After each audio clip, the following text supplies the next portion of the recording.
Hey everybody, Jeremy here. Today on this episode, we are going to rescue this 1975 Dodge D200 crew cab long bed. This is a really cool truck, has a small block, 4-speed. It's a complete truck. It's been sitting for quite a while, but we're gonna see if we can get it on out of here. If you look at it, all the important bits are pretty good condition. Very little rust. It's a Utah truck. We'll need a bed and some other body panels, but I have most of all of that available. Man, this thing is long. It's like walking around the block just to go from the front to the back. It's a pretty cool truck, being a small block 4-speed. I love my small blocks. Anyway, we're gonna get started here in just a minute. I can kind of show you the interior. This blue interior, which is kind of cool, and it's really not that bad. It's nice and clean up here, not all rusted like some of them. Another cool thing is it's an AC truck, standard AC crew cab. That's kind of unique.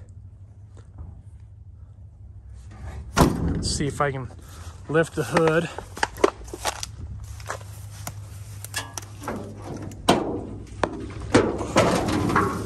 So all the AC stuff's there. It's complete. Unfortunately, I had a tree limb fall, land right here, but I have a new cowl, or a different cowl for it. I have a different hood for it. I was pretty lucky it didn't get the cab. So anyway, I'm gonna get started. Okay, some of the first things I like to do, obviously check the coolant, the fluids. So it is low. Does have, well, it has a 3-quart radiator, which it should with the air conditioning, but I've noticed a lot of them don't anymore. Well, nice. Has a new carburetor on it. It's missing a cover, so I may have a vacuum leak, but that's a bonus. So this truck's set for quite a while, so we don't know what the condition is or whatnot.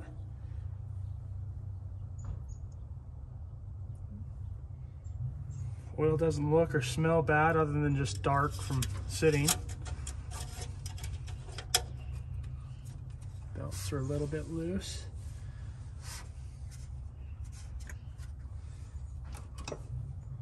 So I have everything to do plugs and wires and everything, but we'll see. May or may not do that. So let me grab some coolant.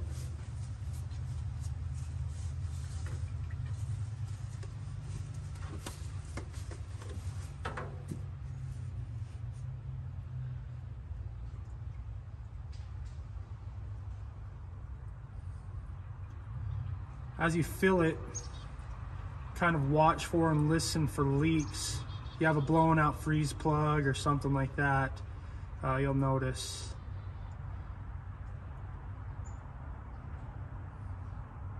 It's funny how when these sit for such a long time, they seem to just lose the coolant somewhere and you don't really know where. You can also check the heater core and see if it's coming out there.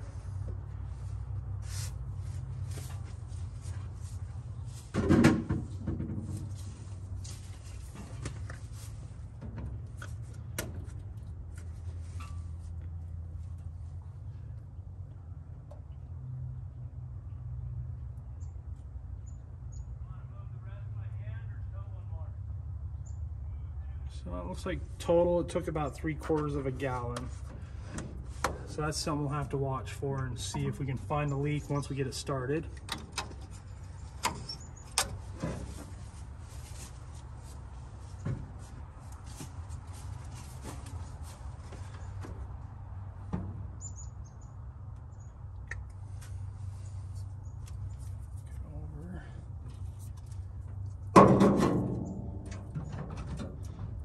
All the battery cables, so that's a plus. It's a really good start.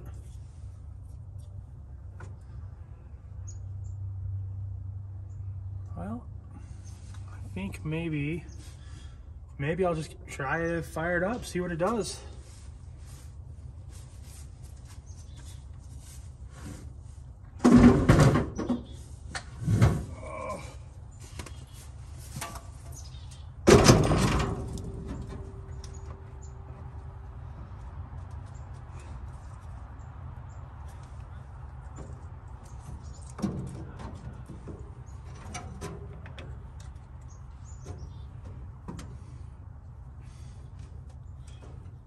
I've had good and bad luck on these trucks.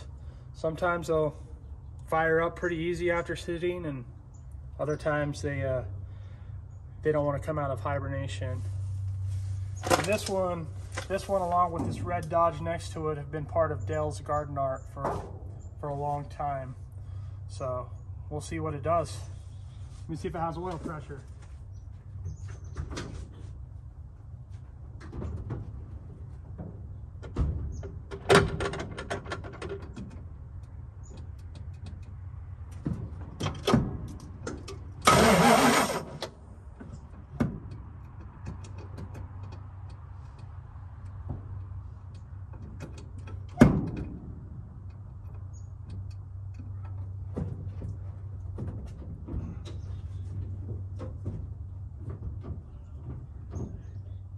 That was weird. It cranked for that brief second from the key. Now nothing.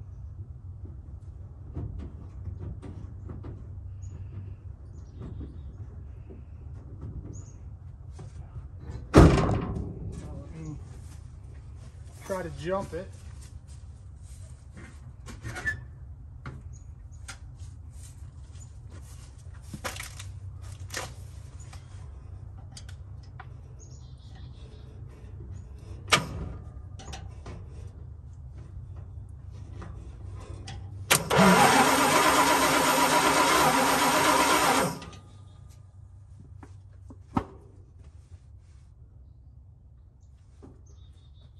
So what I'm doing here is just using a screwdriver and hitting the solenoid.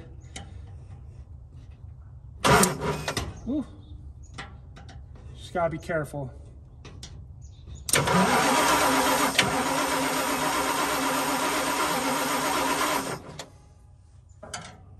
I'm gonna just give a little juice.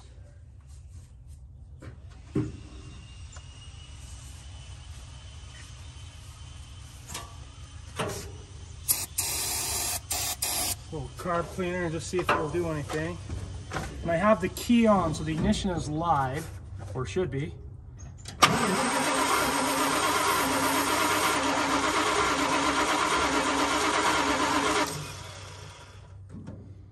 it is not acting like it's getting sparked.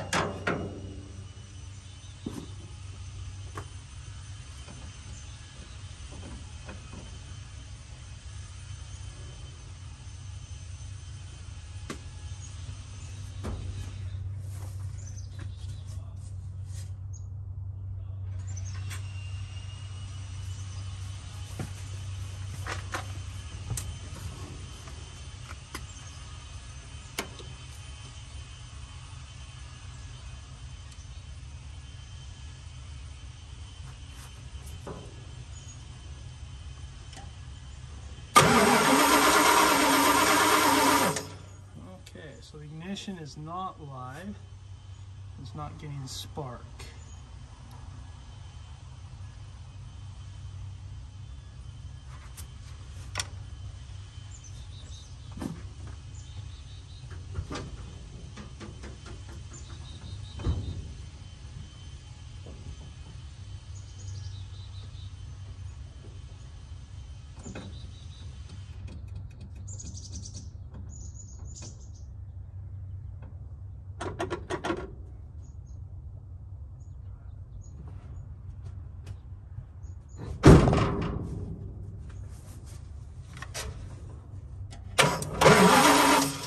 Now we're getting sparks. So the ignition switch seems to be having some issues.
Actually, that cap and rotor, as well as the plugs, all look pretty new.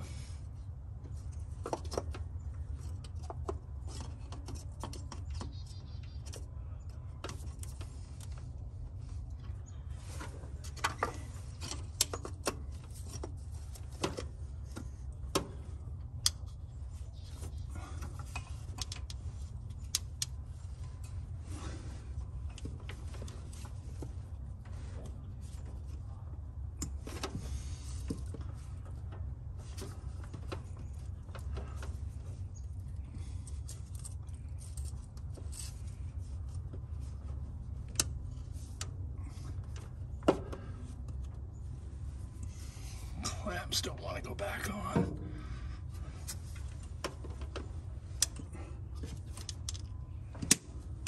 There's one.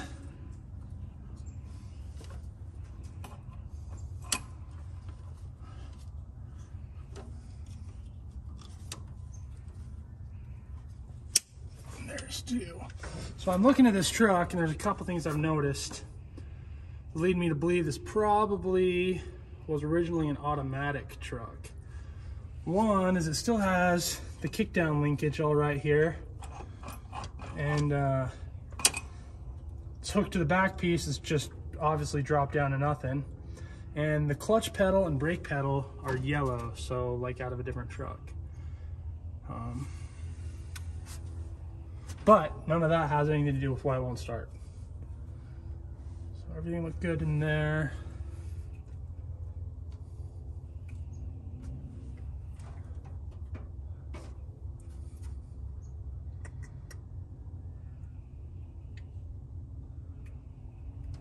Ballast resistor looks horrible.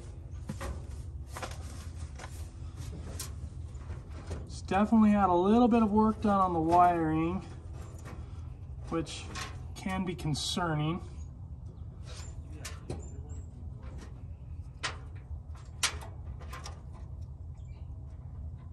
think it has the wrong relay, so we may have to go get parts. And the fact that he's put a block, and I'll show you here.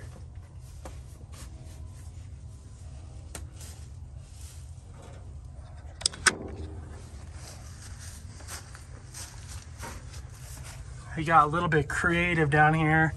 Must have been worried about arcing, so they put a little cardboard piece there. I'm not quite sure what this fuse is for. And you can see the ballast resistor is all messed up.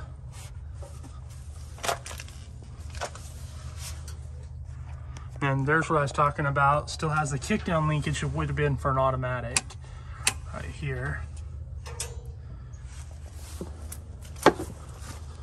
And pedals down here are obviously yellow. So, and obviously right in front of your face is the automatic steering column.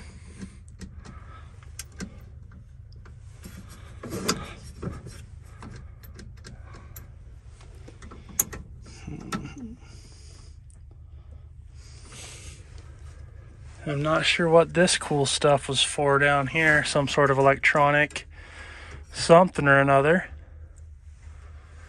It's always an adventure, no pun intended, when you find an old vehicle like this.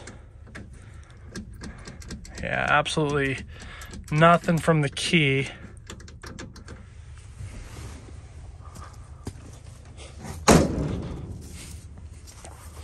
I did leave it on. I'm gonna just for fun hit it again, just crank it. So what you can do to do that is you just jump the solenoid. So use a screwdriver, like I said, just be careful.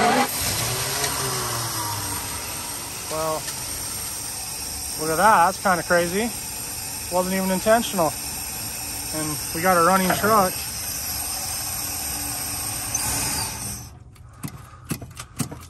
Doesn't look like there's fuel up here yet, but hey, that's promising. I'll take it. Well, I think I'll add some fuel to the tank and see if we can do that again.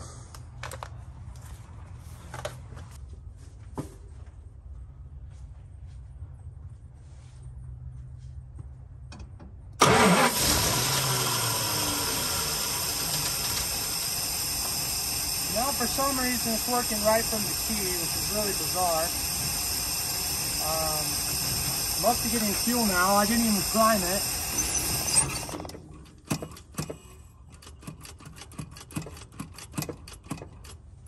Doesn't look like it.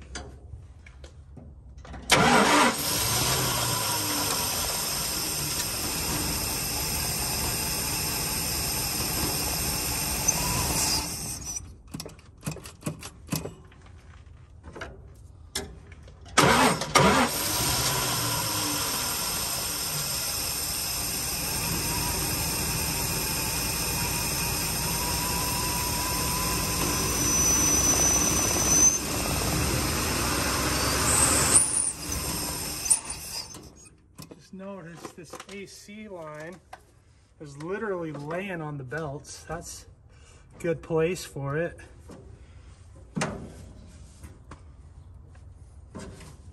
It's obviously getting some fuel.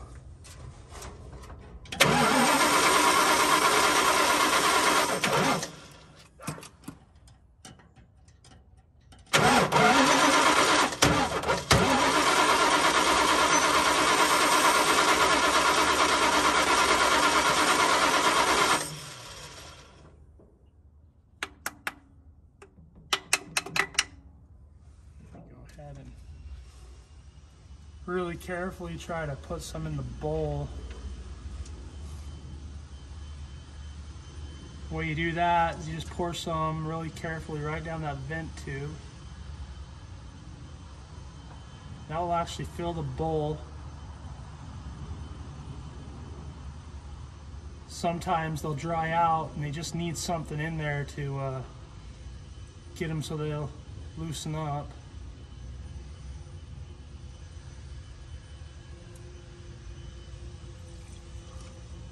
Might have been a little bigger drink than it needed, but we'll see.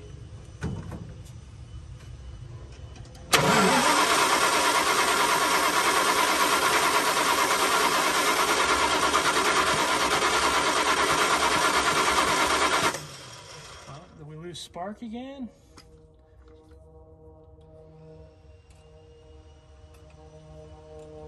Probably not the safest thing trying to check for spark with gas right there. No spark again. So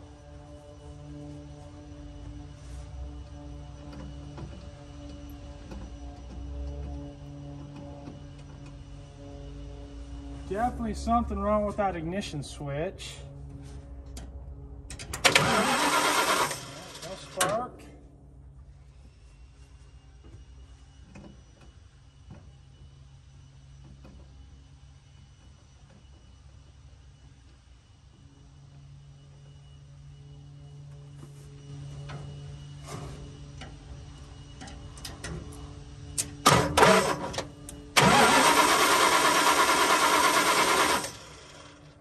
Spark again.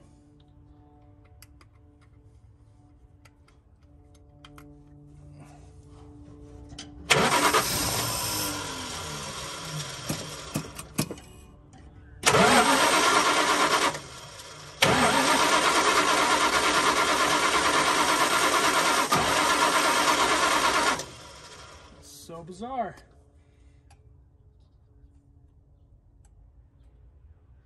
Got to be that switch because that's the only thing that changes. Yeah, no spark.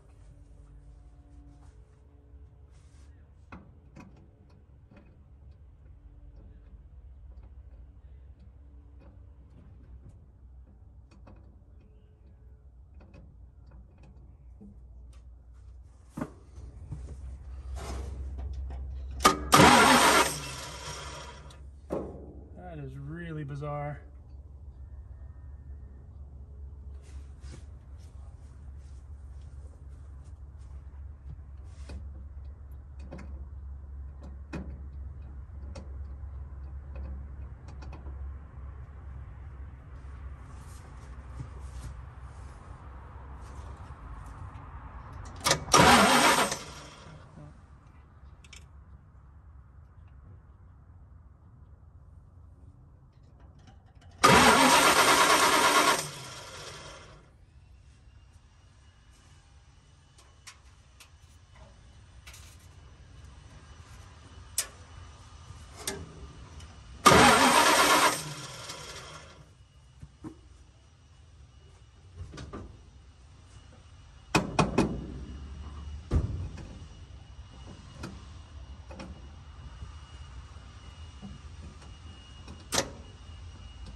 Well, what I need to do is make a jumper wire, and unfortunately I don't have any with me, so I'm gonna have to go to the parts store. And then what you do is you just jump a wire from the battery to the coil, and then you have ignition. It's not the best way, but it gets you moving, so that's a good thing. It kind of sucks because you can't shut it off from the key or anything like that. You have to actually pull that wire. So if you're going to drive it like that, it's, you know, not the safest way. Anyway, I'm going to try it just one more time just for fun and see if we can get some spark. But it's definitely that ignition switch. When you turn it just right, you hear it kind of click a little bit out here, or a couple times it just randomly, as you've seen, start up. So that's gonna have to be replaced. I think I already have one at home, so that's good.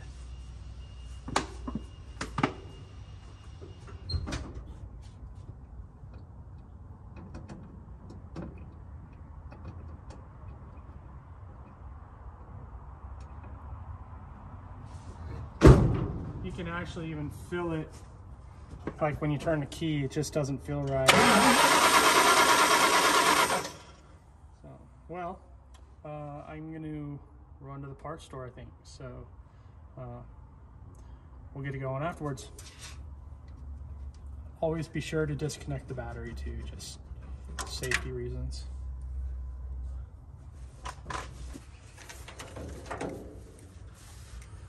Okay, so what I did is I just went down to the parts store. I got just some wire. Doesn't need to be real heavy gauge, and then alligator clips. And all you need to do to jump this ignition is you hook one side over to the positive battery and one side to the positive coil.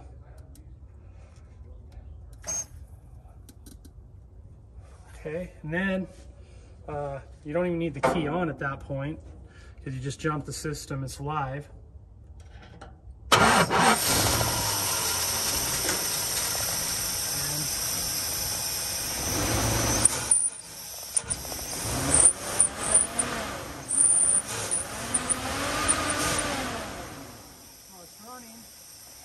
Shut it off, you simply unhook from the battery or the coil, whichever side. But that's the way you jump the system. It's not the greatest way to do it, but in a pinch, you can.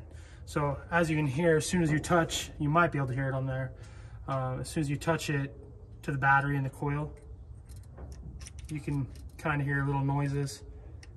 So that's just telling you it's live. So anyway, I think I'm about to the point I'm gonna try to actually pull it out of this hole and see what it does.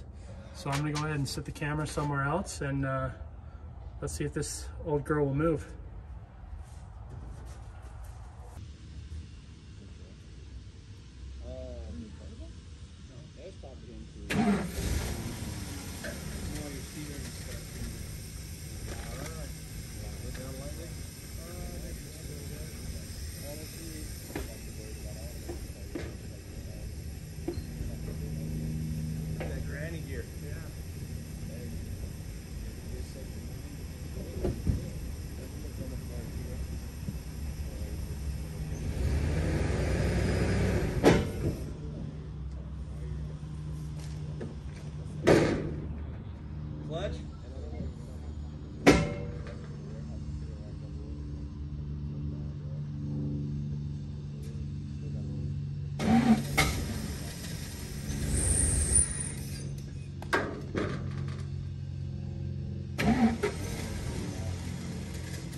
you can't?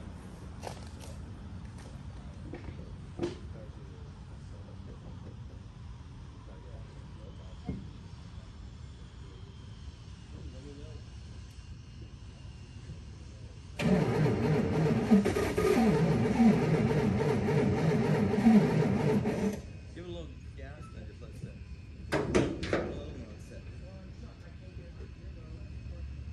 Oh.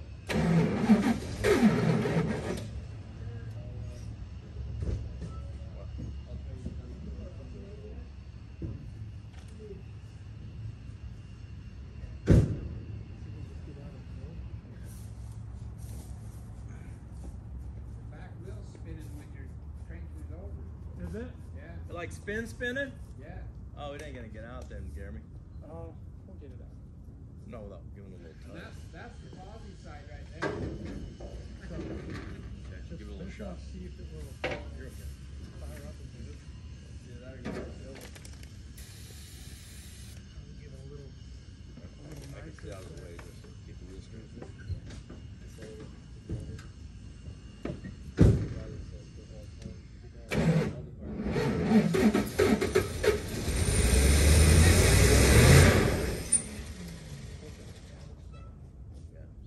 It's just spinning that wheel. We'll have to give it a little It was tug. spinning good. Okay, so we've been playing with it, and it seems like what's going on is that the clutch is actually rusted to the flywheel just from sitting. So I'm gonna pull it out with the Dakota, because as you probably noticed, when I did have it running, that rear wheel is just spinning, which is a good thing, but it means it's stuck. So I'm gonna pull it forward probably a couple feet and then get the Dakota out of the way and see if I can get it to move under its own power and try to shock the clutch a little bit, hopefully break it loose from the flywheel without actually blowing the clutch up. So we'll see. Wish me luck.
It's coming out gear easier now, so that's something.